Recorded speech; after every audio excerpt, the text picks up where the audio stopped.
The first topical map you build is the hardest. You're looking at a blank page, a list of keywords, and no idea how to turn it into a content strategy. In this video, I'll build a complete topical map for a real niche in about 20 minutes, and I'll show you the 3 places where most first maps get stuck before they ever get finished. Let's go. These are examples of the topical maps I used to create for clients with my team. Each one took days, sometimes weeks. Now, I'll see people selling ready to go topical map templates by niche. Plumbing company, here's a generic plumbing topical map. HVAC, yep, got you covered. Personal injury law, grab this one. That's not how topical authority works. Niches overlap, but every brand inside a niche is different. Every buyer persona is different. And the topics that matter to your brand and your audience are different from the topics that matter to your competitors. Even when you're selling the same thing, a senior dog brand for retired empty nesters in the suburbs has a different topical map than a senior dog brand for working professionals in the city. Same niche, different audiences, different maps. That's why every map I've ever built starts from scratch. Here's where we're going to start. Not with keywords, not with a template, but with the brand and the buyer personas. I set this brand foundation up before recording. Takes a couple of minutes in Floyi if you generate it from your brand's homepage or about page, or both. What's here is everything that's unique about your brand and what makes it different from all the other competitors in your niche. So you have your brand identity, your positioning, where in the marketplace you are, your key competitors, your unique selling proposition. We have your content guide, your governance terminology rules. Here's your brand voice that's used throughout all your content briefs and content drafts. Here's your visual style for images, the knowledge base. You can upload all sorts of documents that you have with research and product information. And here we have buyer personas. So we can learn everything about your target audience. We have their goals, their pain points, their values, the fears, where they source their information, the questions that they have. Now, I'm not going to deep dive too far into these tabs today because this video is about the map itself. But I still wanted you to see them so that you understand that everything you build downstream will inherit all this information. The brand, the buyer personas, the research, the clustering, the topical map, your content briefs, your article drafts, everything, they all filter through your brand context. And without it, you get a generic topical map that could work for any brand in your niche. And now you never stand out from your competitors. Now, with it, you get a topical map that specifically targets your audience and positions your brand. Okay, now let's go ahead and start building a topical map with your topical research. So here's all the previous information about your brand, your site, your buyer personas, your target audience. And here we fill out your core topic. Now, your brand's core topic is senior dog food. But what I'm going to do here is just put in dog food, very generic. Now, I'm going to come down, generate your main topics.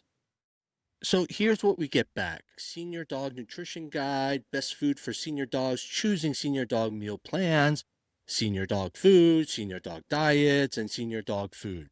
Now you can see that even though our core topic is generalized with dog food, you can see that all the main topics are relevant to our brand and our personas, focusing on senior dogs.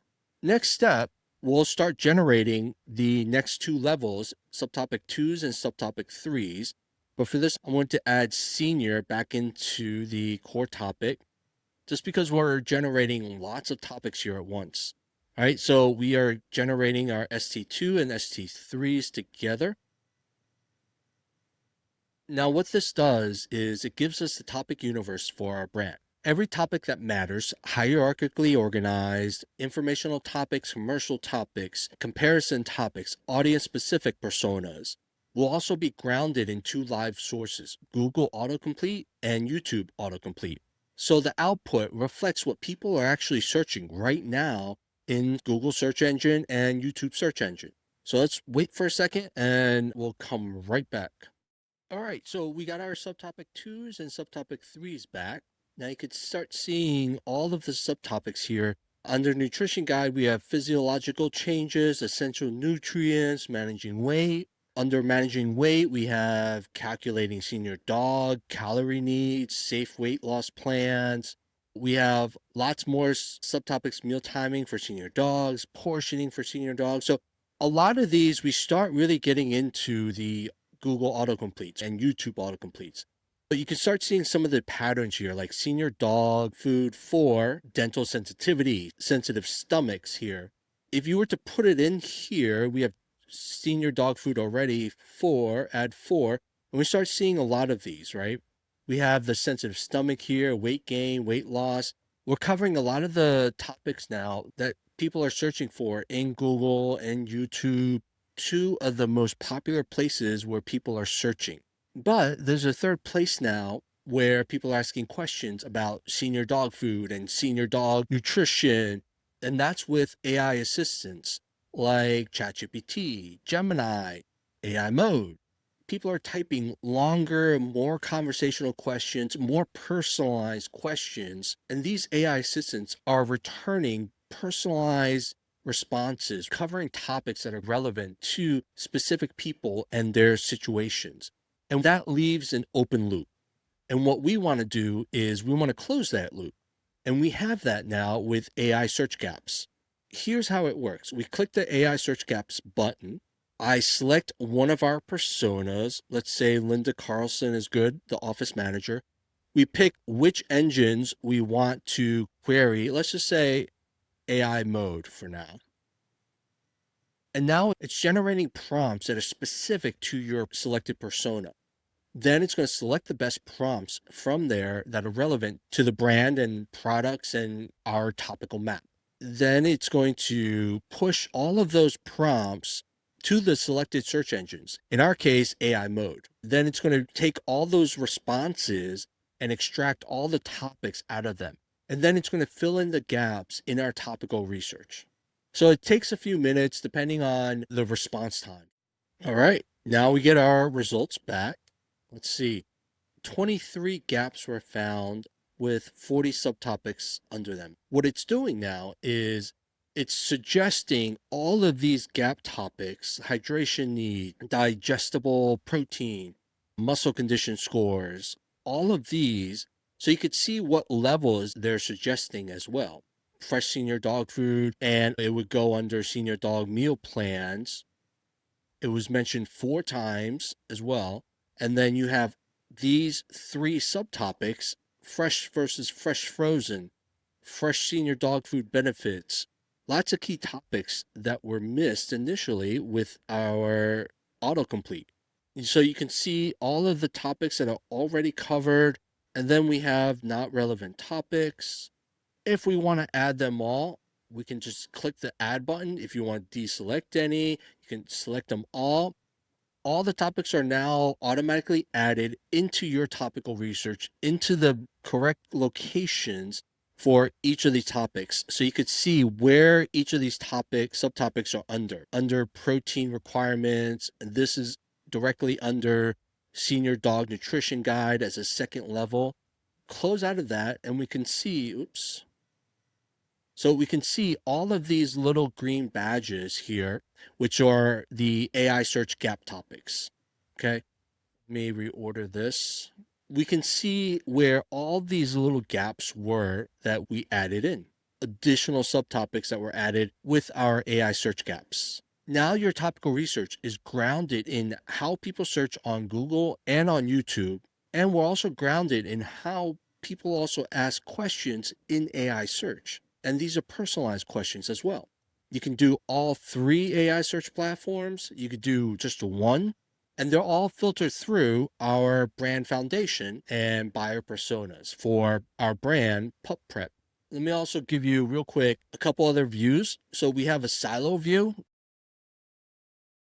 and there's also an outline view. Depending on what you prefer, each of these are a main topic and all the subtopics under them. And then this lays it out like a tree, so you can expand the whole tree. I prefer the silo just because it's easier to scroll left and right, and then I can scroll up and down through each of these. And you can see fresh senior dog food here. I get the gently cooked, fresh versus fresh frozen, fresh senior dog food. And I don't think I covered it earlier during brand foundation, but you may be wondering why we have fresh frozen senior food. If you come back to brand foundation, you'll notice that our brand, Pup Prep, what we do is we deliver vet informed fresh frozen meals engineered specifically for the physiological needs of senior dogs. Our food supports kidney health, joint comfort, dental sensitivity, and that's why you saw the dental sensitivity and other sensitivity topics. And we had our healthy weight and we had our weight topics as well. After you're done with topical research and you have all your topics, we have 380 here. We could go even deeper with subtopic fours and keywords, but I think we're actually pretty good with a lot of these. Let's go ahead, and our next step is to cluster. We'll want to confirm that we do want to start clustering because our topical research will be locked. What we don't want to do is cluster all our topics and then go back and change our topical research. And then now your clustering results are invalid and you'd have to do it all over again. Now, the goal here with SERP-based clustering isn't just to group keywords together. We want to group keywords together based on SERP similarity and search intent. That's the key distinction. Think about this. You might have two different keywords. Let's say best dog food for senior dogs. And then you might have another keyword that's dog food brands for senior dogs. They're different phrases, different keywords, but when you put them into the SERPs, you end up with 70, 80% SERP overlap. And that's when you would cluster them together because they're showing the same SERPs and the same search intent. You would write one article covering both of those keywords. If you were to write two separate articles, one could rank at number 5, one could rank at number 11, but if you combine them into one piece, you might get into the top 3 because you're not letting your two pieces of content compete against each other and cannibalizing their opportunity. Let's go ahead and start clustering. We have country, United States, language, location. We can choose a specific city if we want. SERP similarity percentage, 30, 20, 40%. We can change it any way we want.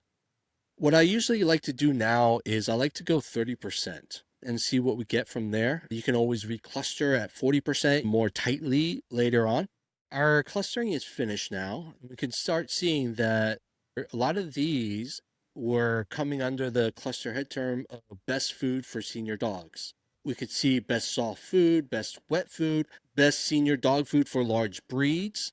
This is where SERP clustering handles, I'd say, usually about 80% of the search queries pretty well automatically, but there'll always be nuances to niches. So I would say you would still need a human review of these clusters to ensure that we're not missing out on any of the nuances. Maybe some of these individual keywords should actually be an article by itself.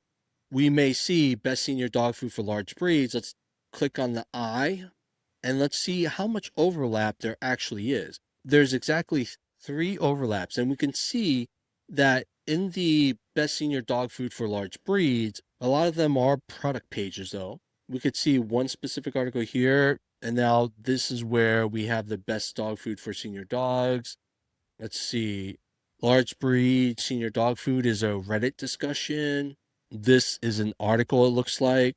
3 matches, 30% similarity. And this is where we may want to say, okay, now our clusters are pretty loose.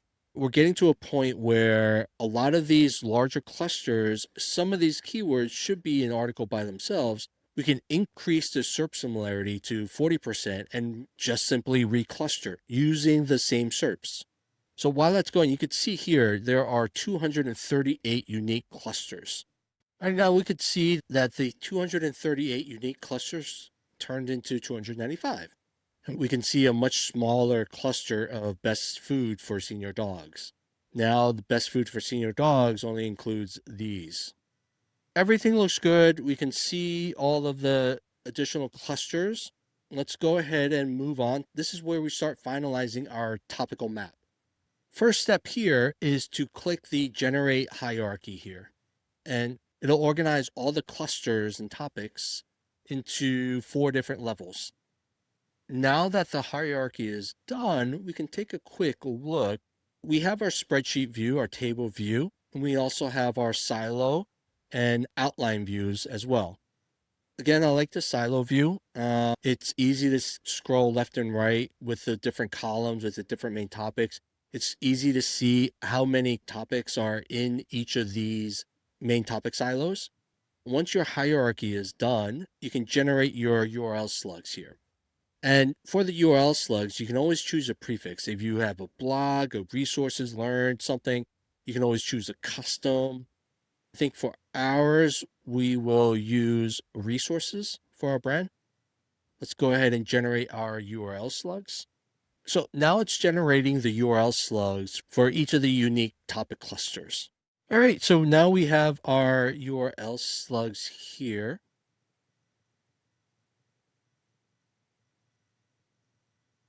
Oh, I didn't save the resources when I changed it. So none of the URL slugs got the resources prefix. That's fine. We can still always export and re-upload if we really want the resources prefix. But let's just keep moving on to the next step of topical authority. Now, this is where we start really executing on the topical map. So here, before we get into the topical authority component and the planner and the scorecard and everything, we need a baseline for our brand. We have pup prep.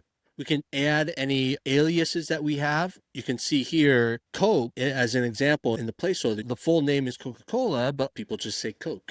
For pup prep, we probably don't have a short name for it, but we might have misspellings. We might have it like that with a space in the middle. There might be just one P in the middle as a misspelling. From here, we can also choose which additional AI search platforms we want to track with all of our unique topics. We can also choose our locale. These are the same settings as what was in the SERP clustering. For this demo brand, we're not going to track AI search because it's not a real brand, but we can always save our settings. And then to get your baseline, you click the Calculate Now button to calculate your topical authority.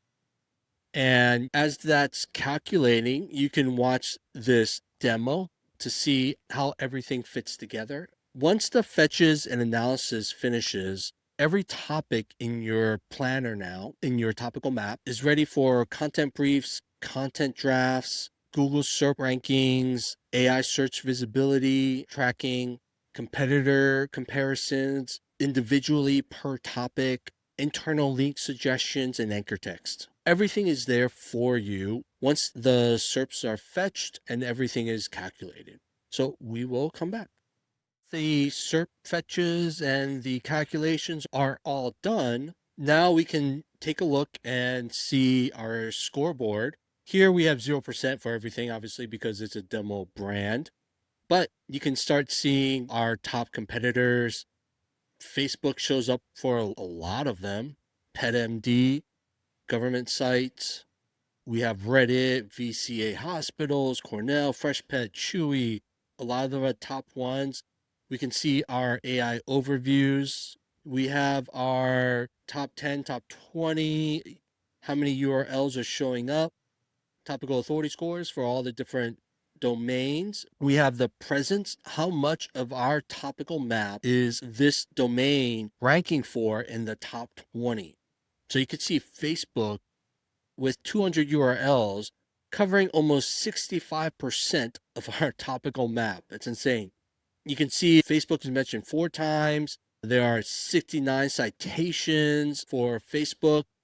You can see all the different topics, all the different URLs that are showing up. So all the different Facebook groups, lots of groups, lots of individual posts. From there, we can head into our planner.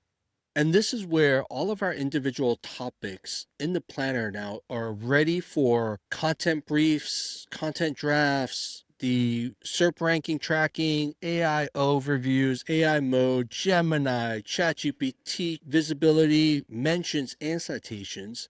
Then we have our funnel stage, middle of the funnel, top of the funnel, our search intent, how important each of these topics are to our brand and our target audience. So you can see all of our topics are here. For each of these, you can click on the eye icon. We can get into our content briefs here, article drafts, the content snapshot and search intents. If you had done it in the previous stage in topical map, we can see our people also ask questions. And then we can see our suggested outgoing internal links.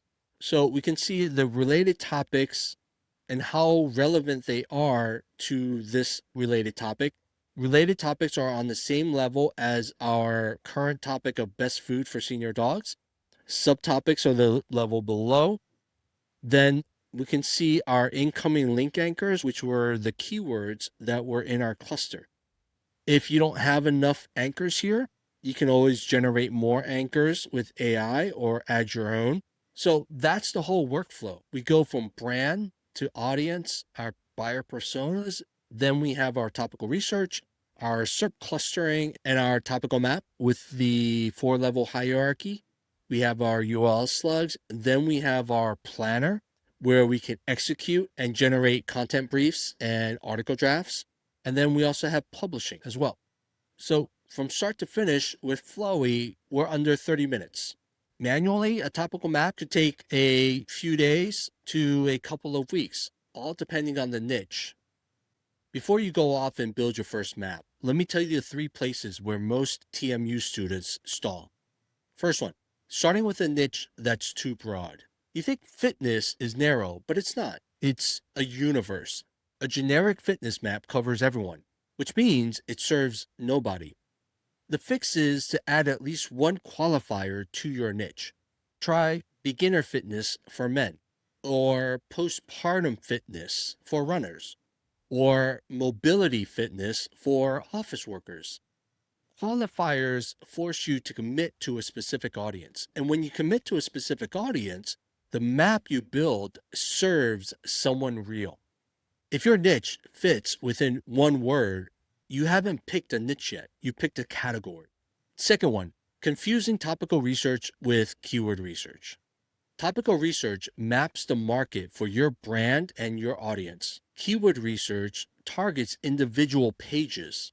Those are 2 different jobs. If you start with keyword research, pulling search volumes from a keyword tool and building your plan from that spreadsheet, you're locked into page level thinking. You end up with a pile of individual keywords that potentially rank and don't connect to each other. So no topical authority, no compounding effect.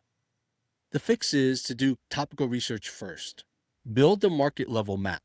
Then drop keyword research into each topic to figure out which pages rank for what. Topics are the structure. Keywords are the targets inside that structure. Get that order wrong and the whole map collapses. Third one, use a clustering output verbatim. Like I mentioned earlier, SERP similarity clusters about 80% of search queries pretty well. The other 20% needs your human review judgment. Every industry has nuances, subtle intent differences, branded terms, regional variations. Clustering algorithms miss those. So if you publish based on the raw clustering output, 2 things happen. You miss the nuances that matter to your specific niche, and you end up with keyword cannibalization because the search algorithm didn't catch the overlap. The fix is to budget 30 minutes to review the clusters manually before you finalize the map. It's the highest ROI 30 minutes in the whole workflow. Skip it and you ship a map that's 80% right and 20% broken. Quick recap, start with the brand and buyer personas, not keywords. Brand and audience are the filters that make everything downstream specific. Then topical research for the market view, then SERP-based clustering for the intent groupings, Then finalize the map in whichever view works for you. Then hand off to the authority planner for content briefs and drafts. You'll be able to start your first brief in 30 to 60 minutes in Floyi. Compare that to 60 to over 120 hours manually. Here's what I want you to do tonight. Pick a narrow niche that you know well, add a qualifier to it, then open Floyi and start with your brand foundation. And if you get stuck choosing a niche, drop your niche in the comments below, and I'll let you know if it's narrow enough to map. Subscribe for more topical authority workflows, and I'll see you in the next one.